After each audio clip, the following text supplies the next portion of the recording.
Nutrida balacera en Colonia El Milagro dejó heridos e importantes capturas. En el Día Mundial contra la Trata de Personas, hubo allanamientos y resultados positivos. Escalofriante hallazgo, localizan cadáver abandonado en la vía pública. Comedores de día, pero centros nocturnos de noche. Día de San Cristóbal atípico, hoy no se adornaron autobuses. En internacionales, mortales inundaciones en Corea del Sur. Hola, ¿qué tal? Muy buenas tardes. Qué gusto nos da saludarlo en esta emisión de Telediario al Mediodía, en donde por supuesto ya le tenemos el más completo resumen de esta jornada. Buenas tardes, Vanessa. Hola, Karen. Buenas tardes. Un gusto saludarte a ti y a todas las personas que nos acompañan ya a esta hora mediodía para informarse de lo que ocurre en Guatemala y el mundo entero. Comenzamos así con la información. Y ahora nos concentramos en el tema del COVID-19 para que usted le dé un vistazo a cómo va la actualización diaria de esos casos que se registran. Y aquí tenemos, vea usted, el resumen actualizado al 29 de julio, en donde el registro de casos diarios, por lo menos hasta este día, es de 1.141. En donde se han tenido 31 personas fallecidas y 1.221 nuevos casos. Ahora démosle un vistazo al promedio acumulado, en donde vemos que hay un total de 35.629 personas que se han recuperado, para un total de 1.866 personas fallecidas hasta el momento.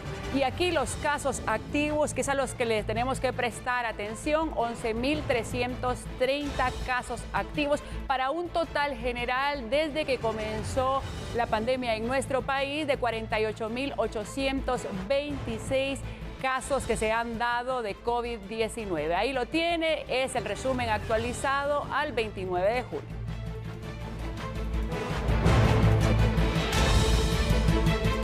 Varios exfuncionarios que permanecen en centros carcelarios han dado positivo al coronavirus y algunos de ellos han perdido la vida como consecuencia de este virus.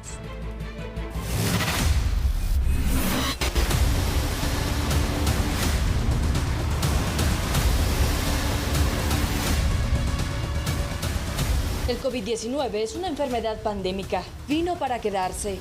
Un virus que no respeta género, edad o clase social. Muchos desconocen cuál fue la línea de contagio, como los privados de libertad, quienes a pesar de estar encerrados en una cárcel, se han contagiado. El sistema penitenciario canceló las visitas para evitar de esa manera que el virus llegara hasta las cárceles. Hasta el pasado 29 de julio eran 200 los contagios.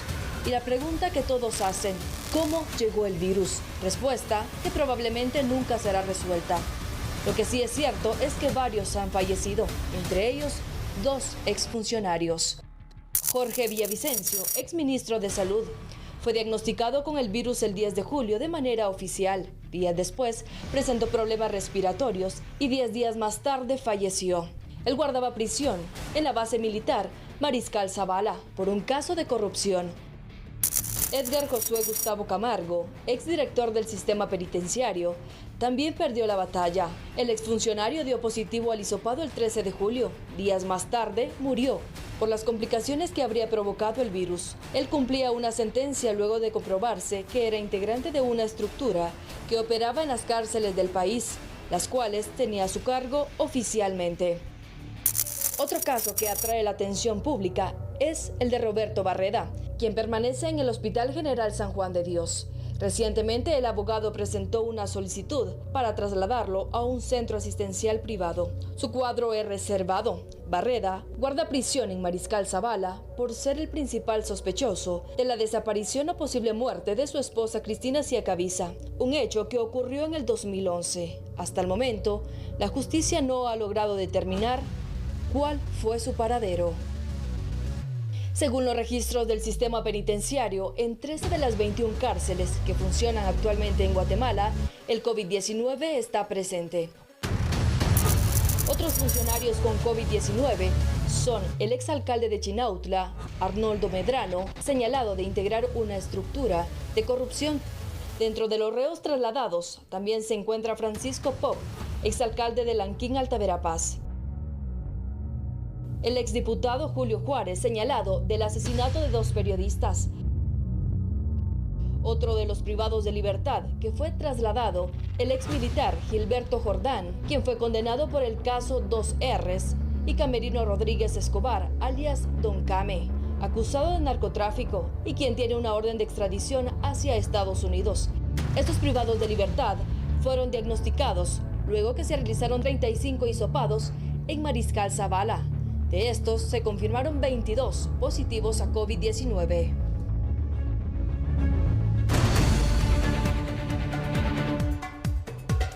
Y en información en desarrollo, vea usted que la Policía Nacional Civil realizó una serie de allanamientos contra la trata de personas. Hubo importantes resultados y es nuestro compañero Marvin García quien tiene más detalles al respecto.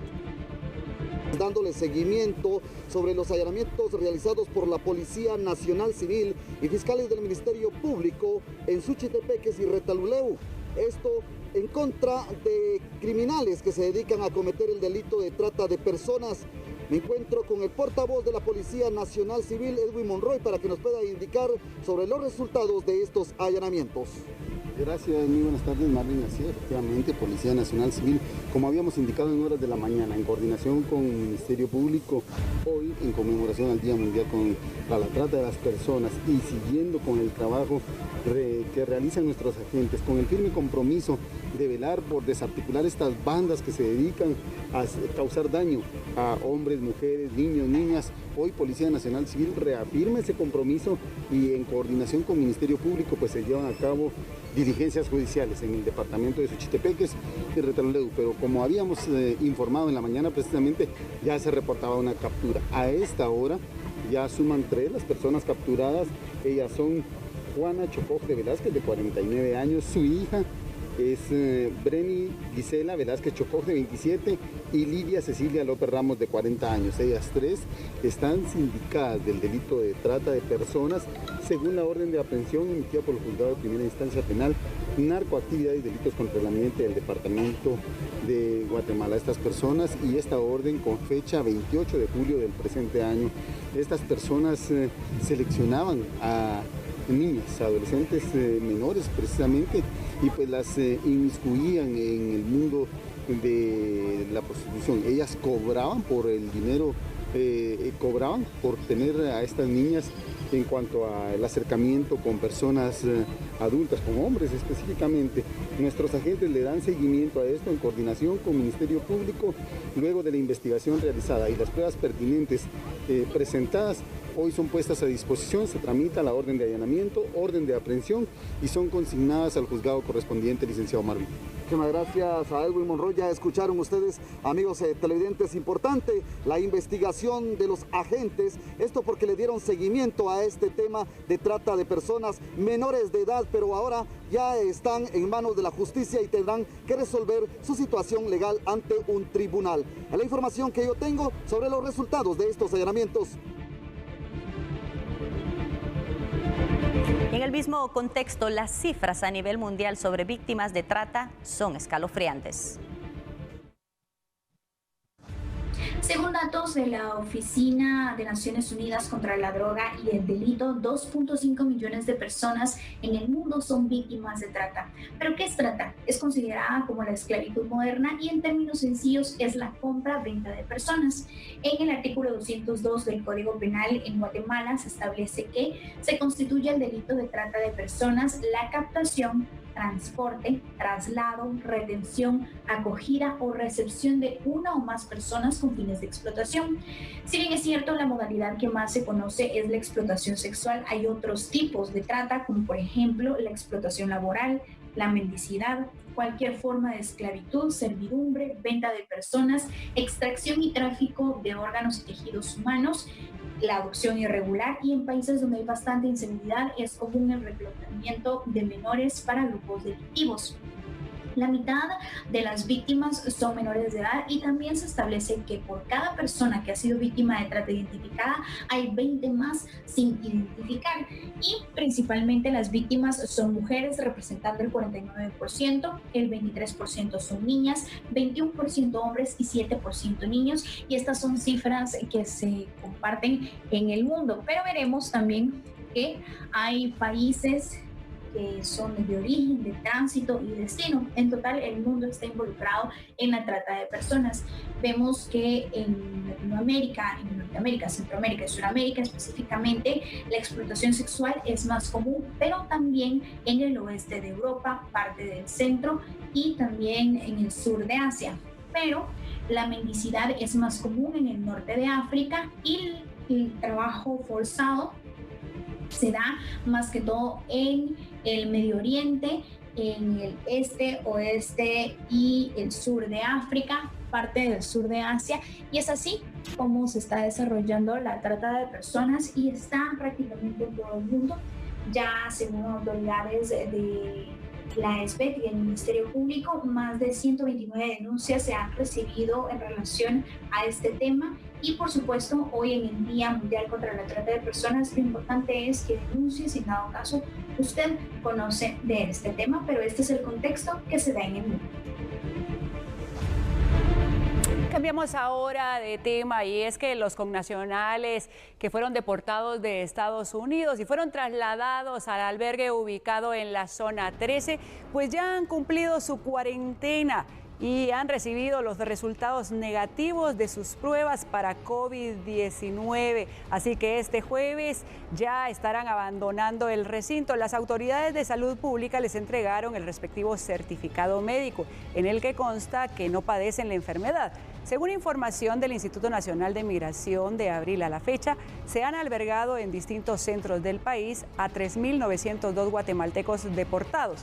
Hasta el 27 de julio, en el albergue Ramiro de León Carpio, se encontraban 136 retornados, mientras que en un hotel de la ciudad, pues habían 83 y en otro 49. Decimos había porque tras cumplir con los estrictos protocolos, pues todos ya han retornado a sus hogares con el acompañamiento y coordinación del personal de migración.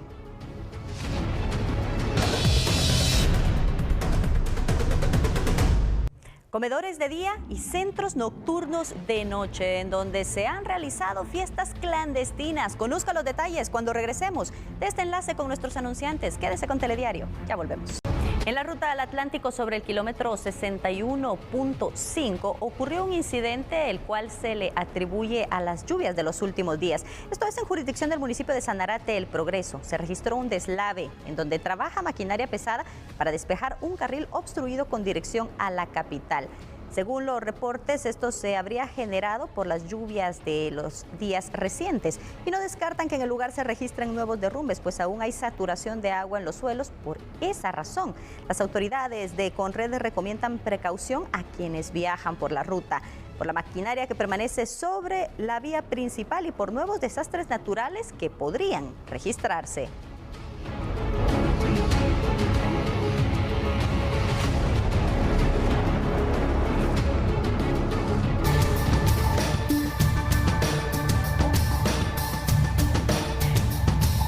Y tome en cuenta que ya hay un protocolo de bioseguridad que todos los pilotos del transporte colectivo tendrán que seguir.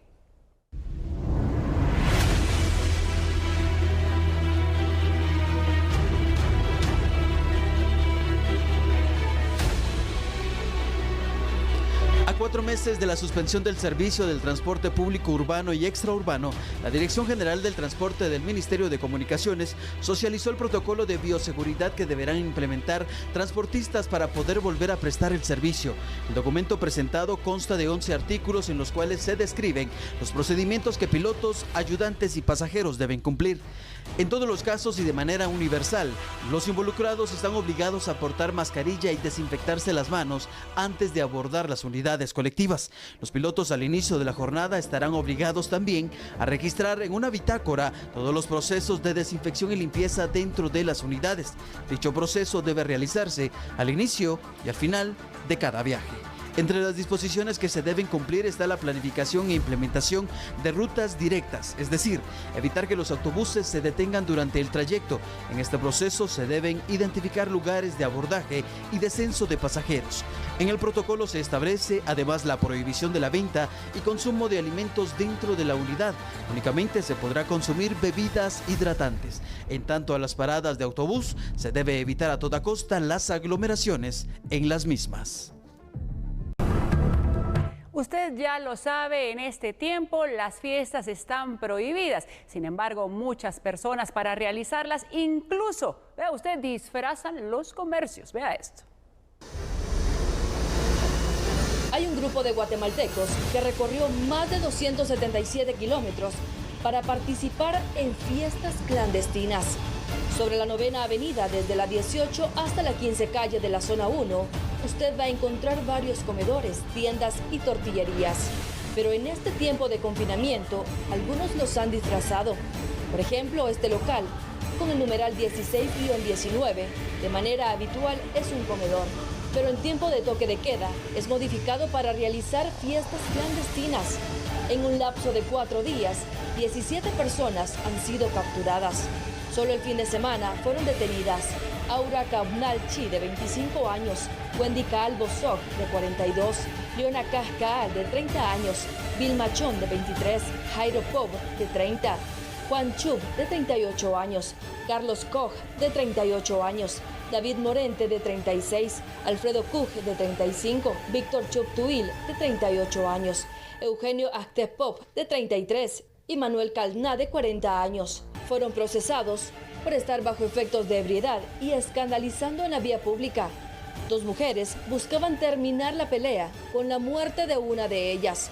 Lo que llama la atención es que la mayoría viajó desde Cobán para participar en este tipo de eventos. Me ha llamado mucho la atención es que son personas de Alta Verapaz y Baja Verapaz.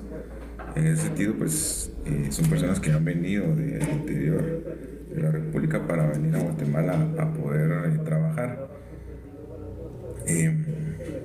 Han sido aproximadamente detenidas, o de las personas que he podido defender, unas 50 o 60 personas que han sido de ese departamento. 3 días después, otras 5 personas fueron detenidas en el mismo comercio y bajo la misma situación. Y respetaron el toque de queda, participaron en fiestas clandestinas y estaban bajo efectos de licor. Estos días cabe resaltar que en menos de 24 horas han sido capturadas 25 personas acá en Zona 1 por participar en este tipo de fiestas ilegales o clandestinas por la prohibición que existe. Y pues precisamente han sido capturadas de las 25 personas, 8 mujeres y 17 hombres. En menos de 24 horas, en un mismo sector, 2 cuadras de diferencia, las primeras 13 personas capturadas en 18 calle y 9ª Avenida. Eso fue antier. Se reporta también que entre las personas que estaban consumiendo bebidas alcohólicas, 2 de ellas estaban peleando y una de ellas pues fue capturada portando un arma de fuego con la que amenazaba a otra persona en el mismo lugar. Ayer nuevamente en la 16 calle, sobre la misma avenida, 9ª Avenida, se capturan 12 personas más, 4 mujeres y 8 hombres en la misma situación. Pero vea qué sorpresa, algunos de los procesados era la 3ª vez que se les capturaba, por la misma razón, participar en fiestas clandestinas, sino respetar el toque de queda. Nadie puede alegar ignorancia de la ley, establece el artículo 3 de la ley del organismo judicial, y aunque para varios fue su 3ª captura, por participar en fiestas clandestinas, estar bajo efectos de licor, en pleno toque de queda, declararon que desconocían las medidas de prevención que había establecido el organismo ejecutivo para evitar el contagio de COVID-19. Las 12 personas que fueron capturadas en el comercio de la Zona 1 permanecían en las carceletas de Torre de Tribunales. Un juez de turno llevó a cabo la audiencia para hacerles saber los motivos de su detención.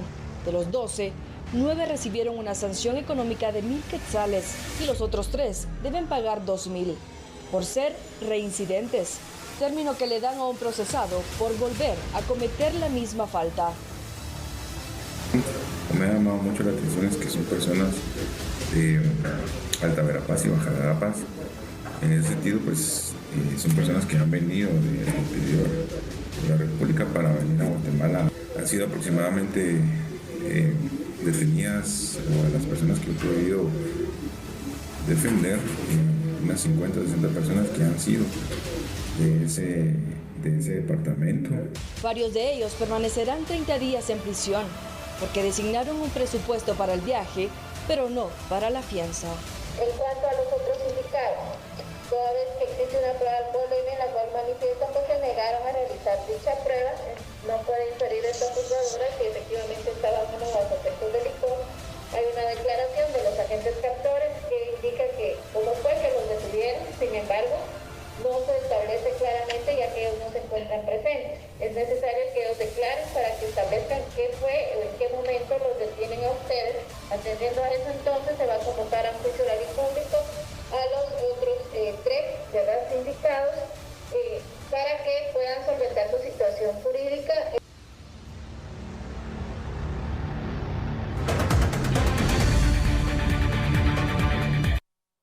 Y ahora tenemos información al instante, préstele mucha atención a esto, particularmente si usted está dispuesto a viajar hacia la ruta al Pacífico, porque nos ubicamos justamente en el kilómetro 15 de esa ruta, en donde un transporte pesado literalmente se pasó llevando los cables del tendido telefónico y esto ha dejado que el poste esté a punto de caer. Sin embargo, los cables están tendidos sobre la carretera y esto complica muchísimo la situación. Así que tenga cuidado porque hay tránsito lento, bastante complicado en el sector. Y esto definitivamente tiene que tomarlo en consideración ahí en el kilómetro 15 de la ruta hacia el Pacífico, en donde ya usted lo ve, el tránsito vehicular se ha complicado muchísimo en torno a la circulación en ambas direcciones. Así que, por favor, sus precauciones, postergue su viaje si todavía está en sus posibilidades, o bien busque las rutas alternas para que usted no sufra estas complicaciones en el transitar vehicular que ha provocado este transporte pesado que ha pasado llevándose los cables del tendido telefónico. Ya ve usted ahí a las autoridades que están tratando de coordinar las gestiones. Préstele atención al poste que está literalmente a punto de caer.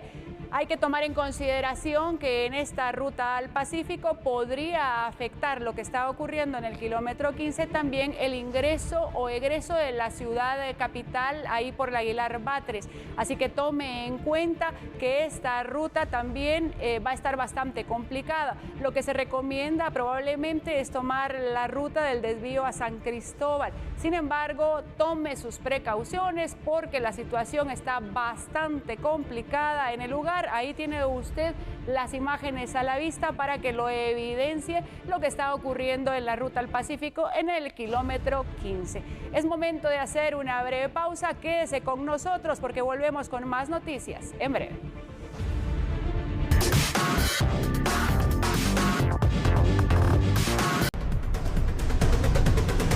Hoy es el día de San Cristóbal, tradicionalmente marcado por la celebración de los pilotos. Sin embargo, este año las cosas son totalmente diferentes. El 30 de julio se celebra el Día de San Cristóbal, patrono de los pilotos. Este año las calles lucen vacías, sin los buses decorados que caracterizaban la fecha. Mientras los pilotos y sus familias atraviesan momentos complicados económicamente por la paralización del servicio desde mediados de marzo por la pandemia.